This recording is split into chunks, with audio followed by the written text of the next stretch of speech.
यदि आप लोगों को सिलेबस के अलावा और भी अधिक जानकारी चाहिए तो नीचे डिस्क्रिप्शन बॉक्स में जा करके मेरे लिंक पे आप विजिट करके वहाँ से भी आप सीख सकते हैं।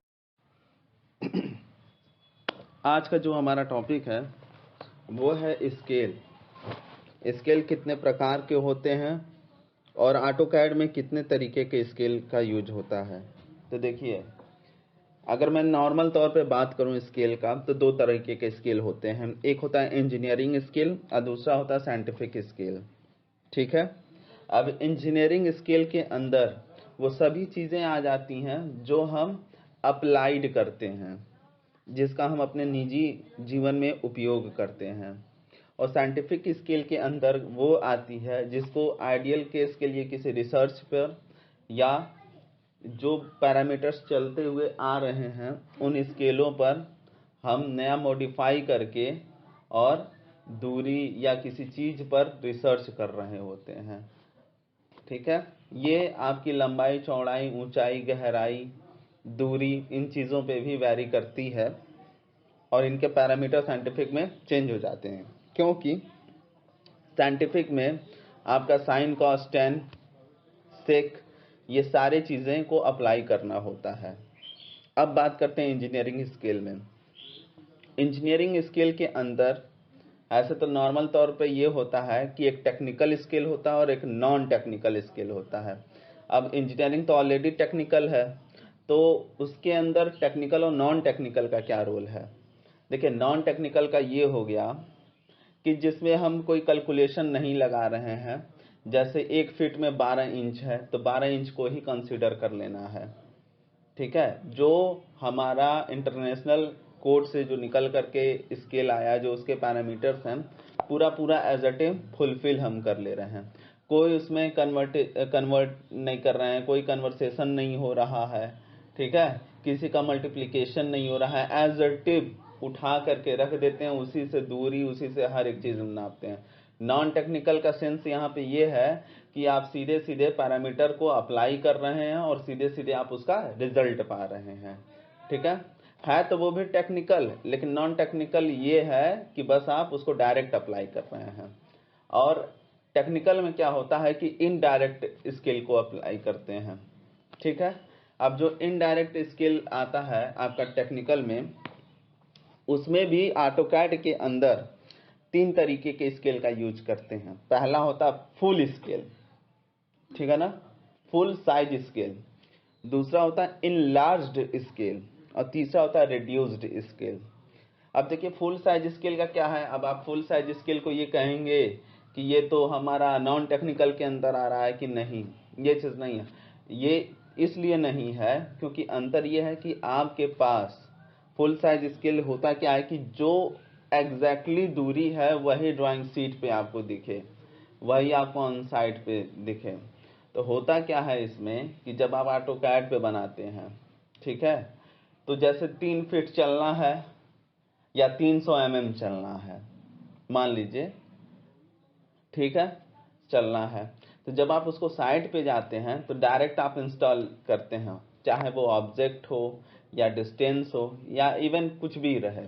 ठीक है, तो होता क्या है कि फुल साइज स्केल में और नॉन टेक्निकल स्केल में अंतर इतनी सी है कि आप उसको प्रैक्टिकली डायरेक्ट करते हैं, तो वो नॉन टेक्निकल में आ जाएगा।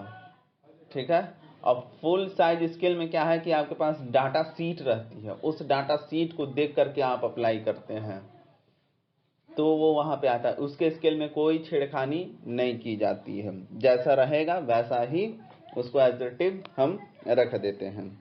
अब बात करते हैं इन लार्ज स्केल। ठीक है ना, इन लार्ज स्केल होता क्या है कि जैसे मान लीजिए वास्तविक माप से बड़ा बनाते हैं इसको।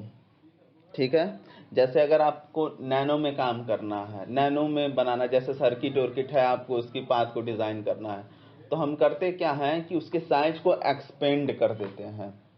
जैसे 1 mm बराबर हम मान लेंगे 10 mm। तो अगर 1 mm आपको चलना है तो आप अपने ड्राइंग शीट में क्या दिखाएंगे कि आपने 10 mm चला है, क्योंकि इतने छोटी इकाई में चलना तो पॉसिबल तो है नहीं। ठीक है, तो वैसी चीज़ों को इनलार्ज्ड स्केल कहते हैं। रिड्यूस्ड स्केल क्या करता है कि उस स्केल को जैसे घटा देता है। अब जैसे मान लीजिए साइड पे है 10 फीट और आप उसको स्केल में मान लिए 1 फीट, ठीक है, तो ये क्या हो रहा है, ये घट जा रहा है, नाम से भी स्पष्ट है। एक और चीज कर सकते हैं, इसमें एक फार्मूला लगता है, जैसे जिसको हम रेफरेंस फैक्टर के नाम से जानते हैं, कि उतने से डिवाइड कर देना या किसी नंबर से गुणा कर देना, मल्टीप्लिकेशन। तो मल्टीप्लिकेशन कर देंगे तो इनलार्ज में आ जाएगा, डिवाइड कर देंगे तो आपका फ्रैक्शनल में आ जाएगा, यानी रिड्यूस में आ जाएगा। क्लियर है? तो ये चीज़ें होती हैं। मैं आपको ड्राइंग शीट पे करके दिखा दूंगा कि कौन सा बड़ा हो गया कौन सा नहीं है, काफ़ी अच्छे से समझ में आएगा। इसका जो सिद्धांत होता है, किस बिहाफ पे सिद्धांत को हम तैयार करते हैं वो भी जान लीजिए। पहला जो होता है कि यूनिट हमारी सेम होनी चाहिए, मतलब अगर जो भी ऑब्जेक्ट हम बना रहे हैं, 2-3 ऑब्जेक्ट साथ में हैं, तो अगर हम पर्टिकुलर एक एक ऑब्जेक्ट को भी अगर कंसिडर करके चल रहे हैं तो उसकी जो रेफरेंस फैक्टर नंबर है वो इक्वल होना चाहिए। ऐसा नहीं है कि ऊपर की लाइन को आपने रिड्यूस कर दिया, नीचे के लाइन को आप इनलार्ज कर दे रहे हो, तो गलत हो जाएगा। अगर वो ऑब्जेक्ट में रिड्यूस लगाए तो पूरा रिड्यूस होगा, इनलार्ज लगाओगे तो इनलार्ज होगा, या तो फुल साइज लेकर के चलो, what ever do you want, ठीक है। दूसरी चीजें क्या है कि जो लाइन होती है उसको स्पष्ट रूप से दिखाना होता है कि ये चीज लाइन है। तीसरा, प्लान, एलिवेशन और साइड व्यू की जो आपके डायमेंशन होते हैं, ठीक है, वो स्पष्ट तरीके से दिखना चाहिए। ऐसा नहीं है कि आप कहीं से भी ले लो, उसके प्लेन को भी डिफाइन करना होता है। और ये किसकी सहायता से होगा, जब आप अपने रेफरेंस फैक्टर नंबर को सही रूप से लेके चलोगे, ठीक है। एक चीज और ध्यान देंगे कि इस चीज को बनाते वक्त एक डायमेंशन लाइन दूसरे डायमेंशन लाइन को ओवरलैप या इंटरसेक्ट या बाइसेक्ट नहीं कर सकती है, मतलब काट नहीं सकता है, एक दूसरे के ऊपर चढ़ नहीं सकता है, एक दूसरे के ऊपर काटते हुए आगे नहीं बढ़ सकता है, ठीक है। अगर ऐसा हो रहा है तो अलग अलग डायमेंशन लाइन की जो हाईलाइट होगी वो आप अलग अलग कलर से डिफाइन भी कर सकते हो, ठीक है। और डिफाइन भी करोगे तो उसके बारे में लिखोगे कि आपके कलर करने का क्या एम है, आप शो क्या करना चाहते हो। उस ड्राइंग शीट में डिटेल्स होनी मस्ट है, ठीक। और अब क्या है आगे देखिए, अगर जो सेंटर लाइन होगा, ठीक है, और एक्सटर्नल लाइन होगा, जैसे किसी भी ऑब्जेक्ट का सेंटर लाइन तो होगा ही होगा, आप बताओगे ना कि इसका यहाँ पे सेंटर है, क्योंकि आपको क्या लेना रहेगा, पाइथागोरस थ्योरम लेना होगा किसी भी ऑब्जेक्ट के लिए जो 3, 4, 5 के रेशियो को फॉलो करें। आगे बताऊंगा ड्राइंग शीट में 3, 4, 5 है क्या, ठीक है। उस चीज को फॉलो करें तो जो सेंटर लाइन होता है, सेंटर लाइन को या सेंटर पॉइंट को हमेशा अलग ही कलर से रिप्रेजेंट करते हैं, इसलिए क्योंकि जब हम उसका डायगोनल लेते हैं ताकि हमें ये पता चल सके कि डायगोनल डिस्टेंस जो है और डायगोनल एंगल वो कितना है, ठीक है। और जिस रेफरेंस पॉइंट से ले रहे हैं उसका कलर और सेंटर पॉइंट का कलर दोनों सेम होना चाहिए, ठीक है। और सेंटर के लिए आप लेंगे क्या, C' लेंगे, और जो कॉर्नर या जिस पॉइंट से आप इसको अलाइन कर रहे हैं उसको C/C करते हैं, मतलब सेंटर टू सेंटर डिस्टेंस, ठीक। अब आगे चलते हैं, इसमें हम हैचिंग का भी प्रयोग कर सकते हैं। आगे के वीडियो में मैं बताऊंगा कि हैचिंग का यूज करते हैं किस तरीके से। हैचिंग भी 3 टाइप के होते हैं, डिस्कशन करेंगे हम उस पर, ठीक है। और जो लाइन होता है उसको हम डैश लाइन से, डबल डैश लाइन से, डॉट लाइन से, डबल डॉट लाइन से, ठीक है, एक्सपेंशन लाइन से, एक्सट्रूड लाइन से रिप्रेजेंट कर सकते हैं, ठीक है, चाहे वो सर्कल हो चाहे जो हो। डाया और रेडियस को हमेशा डिफाइन करने के लिए सिंबल का ही प्रयोग करते हैं, ठीक है। ये सारी चीजें आपके स्केल में ही आएंगी।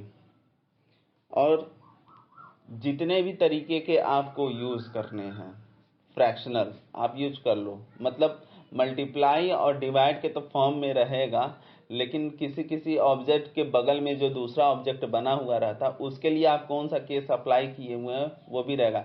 लेकिन आपको ज़्यादातर किस में शो करना है, सिंबल में ही शो करना है। सिंबल में शो करेंगे जो आपके टाइटल ब्लॉक बनेंगे, बताऊंगा उसके बारे में भी कि टाइटल ब्लॉक होता क्या है। जब आप उसके बारे में बताएंगे टाइटल ब्लॉक के बारे में, ठीक है, तो उसमें ये दिखाएंगे कि आपने किस सिंबल का क्या महत्व है, किस डायमेंशन लाइन के कलर का क्या मतलब है, उस डायमेंशन के लिए आपने कौन सा रेफरेंस फैक्टर लिया है, मल्टीप्लिकेशन के फॉर्म में है कि डिवाइड के फॉर्म में है, ठीक है। सर्कुलर है तो किस तरीके का सर्कुलर है, स्फेरिकल है तो स्फेरिकल के लिए आप कौन सा यूज कर रहे हैं। कभी कभी स्फेरिकल के लिए डॉलर सिंबल का भी हम यूज करते हैं, ठीक है।